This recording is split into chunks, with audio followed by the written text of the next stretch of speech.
Lectura del Evangelio según con San Mateo. Gloria con usted, Señor. Yo puede ustedes oír cosa y habla. No comete adulterio, pero yo te hablo con ustedes.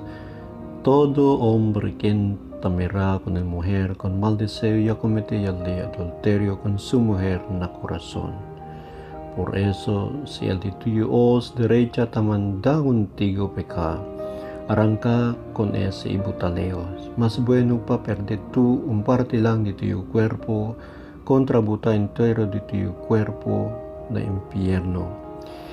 Y si el de tuyo mano derecha te manda contigo pecar, corta con ese y butaleos. Más bueno pa perder un parte lang de tu cuerpo contra entero de tuyo cuerpo guindana infierno. Y habla también, si quien está desapartado con su mujer, necesita darle con él una affidavit de separación. Pero yo te hablo con ustedes, todo el hombre quien está desapartado con su mujer, fuera lang si por causa de la inmoralidad, te manda con él comete adulterio, y el hombre quien está casado con una mujer desapartado con su marido, te comete también adulterio. Este amo el Evangelio del Diaton Señor Jesucristo.